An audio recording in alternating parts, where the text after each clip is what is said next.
All right, guys, welcome back to another episode of the Civil War 2.0 video series. Um, this is going to be part 4, and it's going to piggyback directly off of the last video. So if you haven't seen that video, I'll leave a information tab up here. You'll see it pop up, and you can go back and watch that one first. Now, this video series, this episode, just like the last one, is going to be specifically for individuals who have determined that they're going to be non-actors during the conflict. And so this is geared specifically for them. And what we're going to talk about in this episode will be things that you can do now to physically prepare for the conflict. The last episode was mentally preparing for the conflict. This one is physically preparing for the conflict. So I'm going to kind of skip over some of the obvious stuff. Like, obviously you're going to want to have food stored and ready for that. You're going to want to, there's a lot of things that should be obvious that you're going to want to have and to collect prior to the run-up of the conflict. So I'm going to leave a lot of that obvious stuff out of the way, but I will touch on some of the obvious stuff. All right, so let's just get right into it. If you've determined that you do not want to be involved and you just want to stay out of everybody's way, you don't want to get in anybody's way, you just want to be left alone and you want to leave people alone, I would strongly recommend that any kind of political signs that you have either on your car or around your house or even in your house, you want to get rid of that stuff and at least prepare to get rid of it. You don't have to get rid of it now, but when the time comes, you'll know when you got to get rid of that stuff. So just be prepared to do that, because you don't want to give away your, during a conflict like that, you don't want to be singled out in a neighborhood full of people that disagree with you. So you're also going to want to start exercising now, especially if you're planning to quote unquote bug out. If you're planning on leaving, you should at least start hiking. Just getting good at hiking with a backpack on, with at least probably 40 pounds of stuff in your backpack. Hiking up and down hills a couple times, that will build up your muscles and build up your ability to go long distance if you need to. And even if you're not planning on bugging out, you should definitely start hiking now, because in the event of a nuclear, biological, or chemical attack in your area, you will have to leave. If you don't leave when one of those things happens, then it's a high probability that you are going to die. So for that reason and that reason alone, you're going to want to be in good enough shape to be able to just grab your backpack, pre-pack your bag, pack it now. You want to be able to grab that backpack, toss it in your car if you got enough gas in your car to drive somewhere. And then if you can't get gas in your car, you want to be able to take that backpack out of your car, throw it on your shoulders, and keep walking. You want to be able to keep walking. You want to be able to walk at least 10 to 15 miles a day. At least 10 to 15 miles. If you can't do 10 to 15 miles a day and then sit your stuff down and set up a camp, then it's going to be hard for you to learn those skills when you need them. So you need to learn those skills. You need to be able to walk at least 10 miles in one day and be able to set up a camp at the end of the day to go to sleep. An average person would definitely be able to do 10 miles in a day. And then the rest of the time throughout the day will give you enough time to set up camp and to gather stuff that you need, like wild edibles, collect water, filter it, set up a campfire, and go to sleep for the night. It should give you plenty of time to do that. And that way, when you do 10 miles a day, you have a good, a good way to figure out how long it's going to take for you to get, how many days it's going to take for you to get somewhere. It's a good round number. You should be able to do more than 10 miles a day, but it's a good number to start with, 10 miles. If you're planning on staying in, you can bet that you're going to need a generator. If you didn't watch the other videos, go ahead and go back and watch the other videos. We talked about how one of the first things that insurgents like to do is shut off the power grid and utilities. Well, if you're going to want to use your electric equipment, you're going to need a generator for that. If you want to charge, your power tools, which I highly recommend that you get, highly recommend that you purchase power tools now, so that if you need to, build something or do some serious work outside, you can like take your sawzall outside and cut down a tree with your sawzall instead of using an axe. It's a lot easier to take a sawzall to a branch of a tree than to take an axe. So if you're going to want to use power tools for stuff like that, you're gonna need a generator. So if you don't have a generator now, you're going to want to get one. And piggybacking off of that, because that insurgents and guerrillas attempts to cut off the communication systems, you're going to want a way to get essentially recreate the internet and be able to exchange files with people on the other side of the city. Well, one of the ways you can do that is by getting what's called a Yagi Wi-Fi antenna. It's spelled Y-A-G-I. It's a Yagi Wi-Fi antenna. And if you get a good one, and last time I checked, I think they were about $125. If you get a good one, you can direct it at the whichever side of the city you're on. You could point it at the other side of the city, and it can go, if I'm not mistaken, it can go about 10 miles. Especially if somebody on the other side of the city has a Yagi antenna, and you're both aiming in the general direction of the other person, you'll be able to essentially create a network, a wireless network across the city with those two antennas. And anybody along that line that can pick up your signal should be able to get onto your network. So you really just need a wireless home network, and essentially set up. You could set up share folders and shared printers and stuff like that, so that people can essentially add your network. It'll pop up, and they might need a password to get on, but that's not a problem. You want to set it up so not everybody can get on, and then you can share files and just good general information. People, if you want to give people permissions to edit files and edit folders, by all means, that's up to you. But you can have a repository of good information on there, essentially. So that's something to look into. The possibilities with that are pretty much endless. I could go on and on about Yagi antennas and home networks and all that stuff and what you can do. But at the end of the day, if you're interested in it, you'll have to find out more. If not, then you're not going to do it. So I'm going to go ahead and end it with that. So you need to, obviously, you need to have exit routes outside of the city. You need to have routes that you can, be aware of now. You need to go ahead and get your maps that we talked about in the last episode and find the routes outside of the city that you're going to take if the roads are destroyed and if you need to get out. You need to find that out now. You need to prepare that now.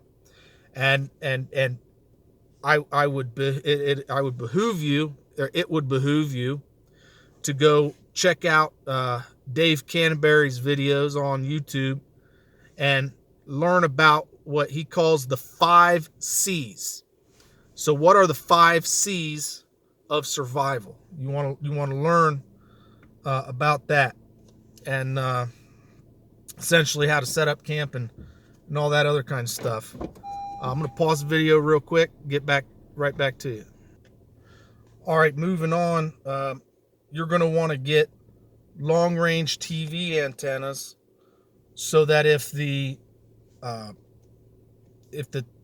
coax, if the TV stations are shut down in your city, you'll be able to point that TV antenna to the nearest city and pick up broadcasts that are coming out of that city.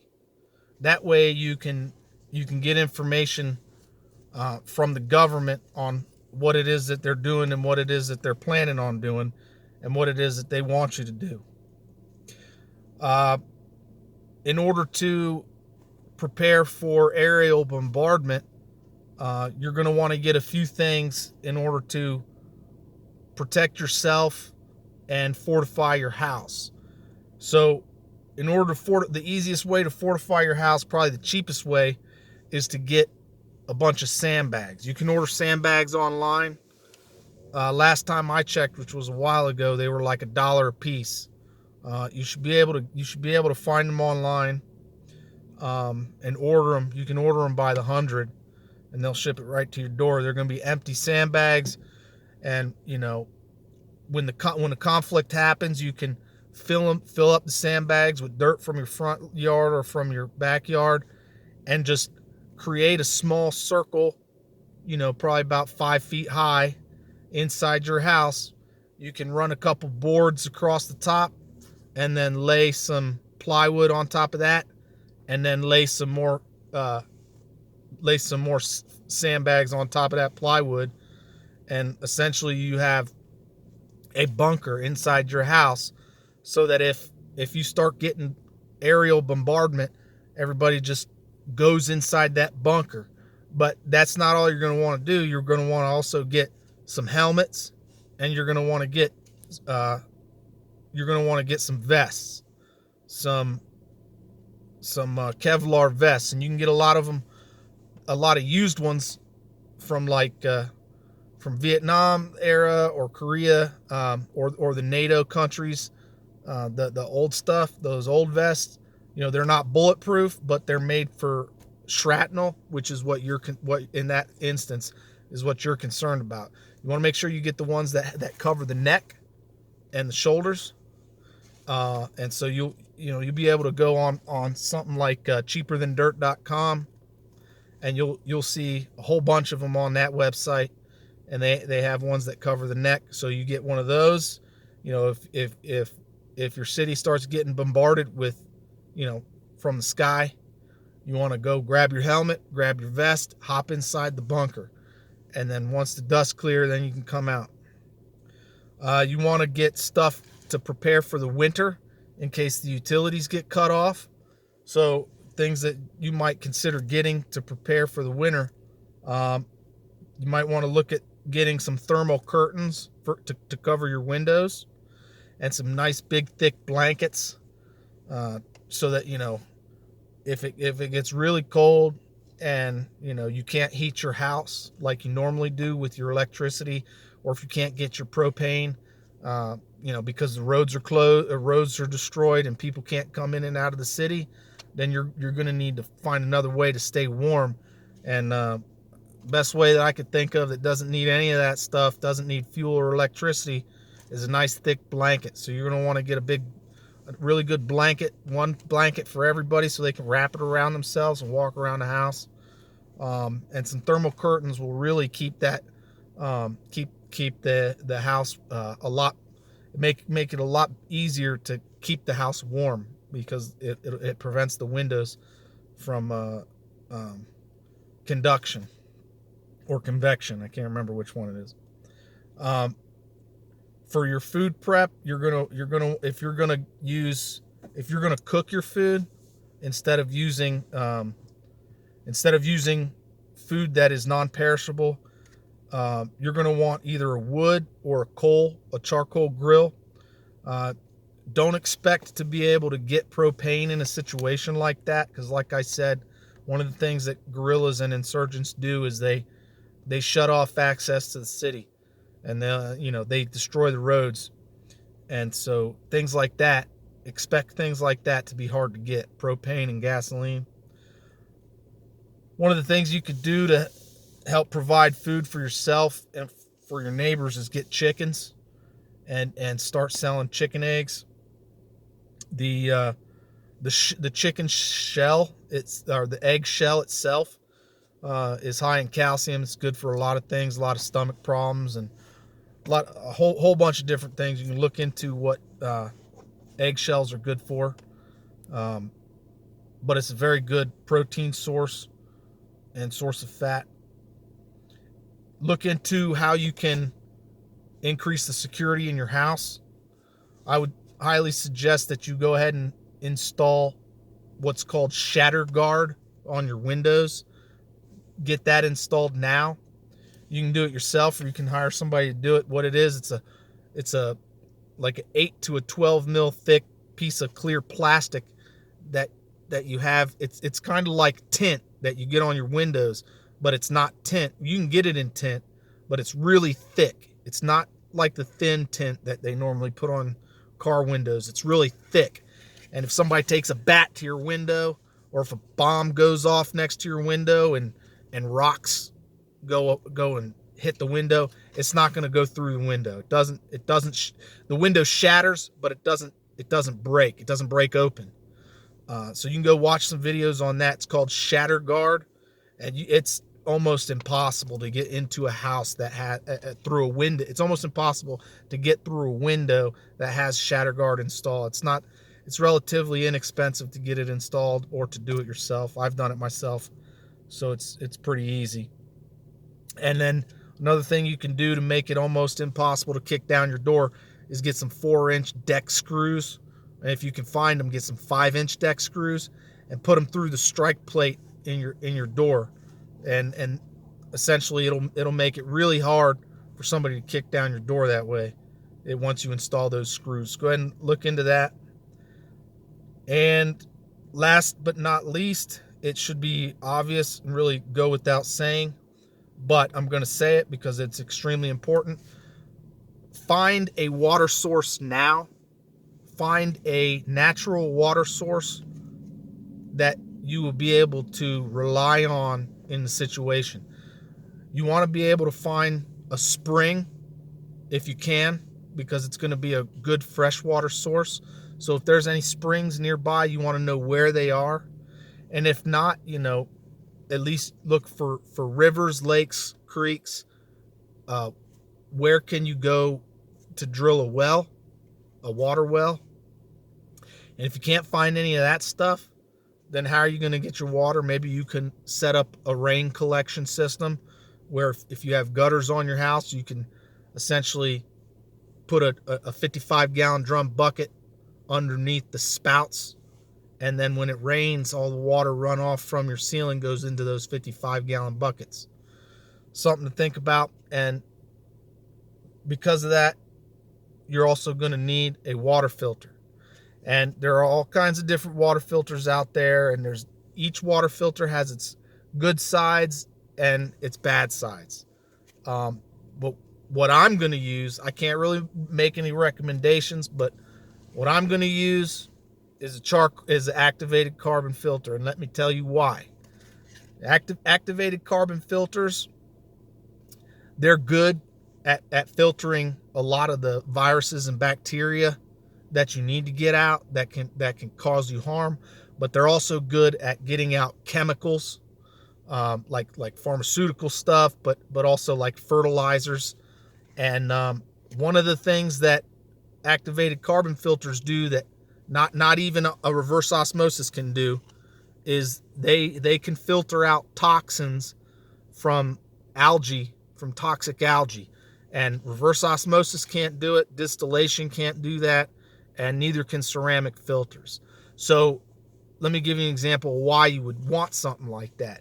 If all you have in your area is a lake, and that lake has toxic algae, if you don't have an activated carbon filter, you're not going to be able to use the water at that lake. So something to think about. Thanks for watching this episode, guys. I'm going to leave some videos over here, subscription over here. Like, comment, subscribe, share the videos. Give me a thumbs up if you like this content. Put a lot of work and effort into it. Thanks for watching, guys. Be safe. Stay tuned for the next one.